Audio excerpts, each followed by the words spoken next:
Hello everyone, welcome back to my channel. இன்றைக்கி நம்ம என்ன வீடியோ பற்றி பார்க்க போகிறோம் அப்படின்னா, ரோஜா செடியில் பூக்கள் பெரியதாகவும் பூக்களில் இலைகள் அதிகமாகவும் இருக்கிறதுக்கு என்ன பண்ணணும் அப்படின்றத பார்க்க. நர்சரியெல்லாம் பார்த்துக்கிட்டிங்க அப்படின்னா பூக்களும் நிறைய இருக்கும். ஒரே ஒரு கிளைகள் தான் இருக்கும். ஆனால் வீட்டுக்கு கொண்டுட்டு வந்ததுக்கப்புறமா அதே மாதிரி ஹெல்த்தியாக நீளமாக அந்த இலைகளோ பூக்களோ இல்லாமல் இருக்கும். ஸோ இதெல்லாம் நம்ம வீட்டுக்கு கொண்டுட்டு வந்ததுக்கப்புறமா எப்படி நம்ம அதை வர வைக்கணும் அப்படின்றத வீடியோ தான் நம்ம பார்க்க போகிறோம். இப்போ உங்களுக்கு என்னோடய ரோஜா செடியை பார்க்கும்போதே தெரியும் எவ்வளோ அழகான ஃப்ளவர்ஸ். ஆனால் அந்த லீஃப்லாம் பாருங்கள் எவ்வளோ பிரான்ச்சஸ் வந்திருக்கு அப்படின்னு. உங்களுக்கு பார்க்கும் போதே தெரியும் இந்த ரோஜா செடிகள் அவ்வளோ ஃப்ரெஷ்ஷாக இருக்குது அப்படின்னு. அதுக்கு நம்ம என்ன உரங்கள் கொடுக்க போகிறோம் அப்படின்றதும் பார்ப்போம். நர்சரியில் எப்போயுமே டிஏபி யூஸ் பண்ணுவாங்க.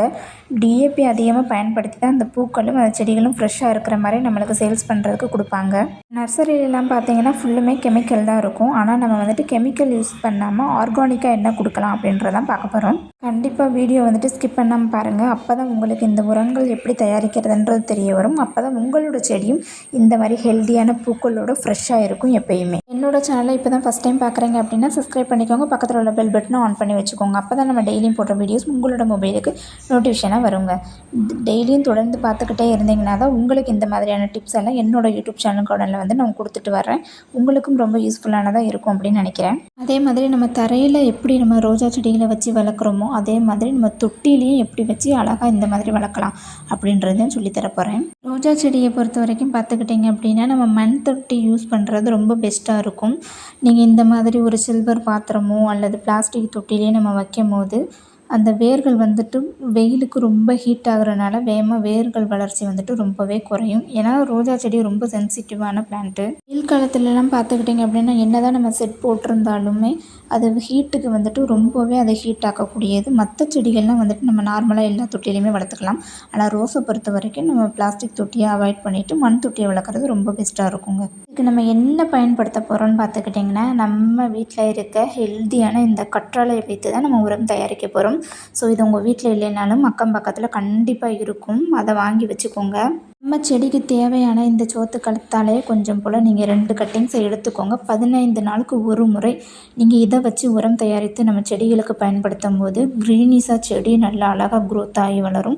பூக்கள் பெரிதாகவும் இலைகள் நிறையா வைக்கிறதுக்கும் உங்களுக்கு உதவியாக இருக்கும். இதை எப்படி பயன்படுத்தணும்னு பார்த்துக்கிட்டிங்கன்னா நம்ம செடிக்கு தேவையான 2 கத்தாழை இதை நம்ம எடுத்துக்கிட்டு நல்லா மிக்சியில் போட்டு கிரைண்ட் பண்ணி எடுத்துக்கோங்க.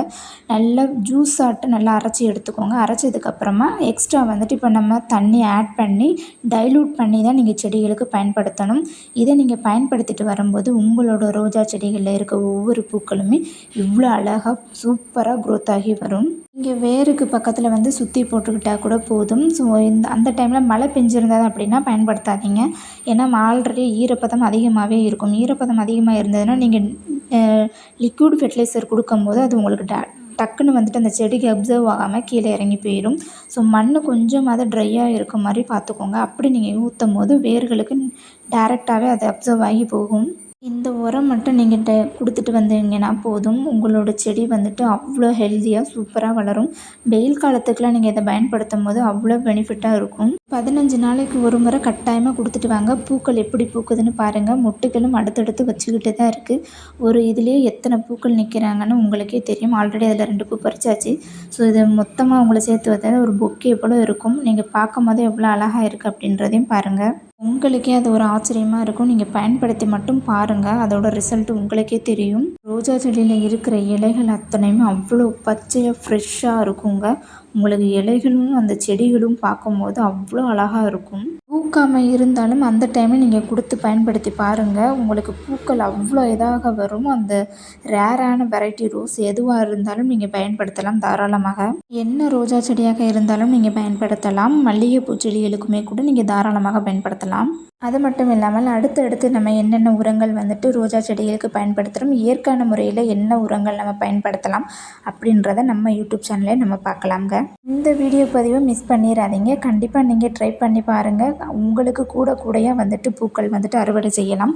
அந்த அளவுக்கு ஒரு சூப்பரான அருமையான ஃபெர்டிலைசர் தாங்க உங்களுக்கு நான் சொல்லி கொடுத்துருக்கேன். என்னோடய யூடியூப் சேனலை சப்ஸ்கிரைப் பண்ணிக்கோங்க.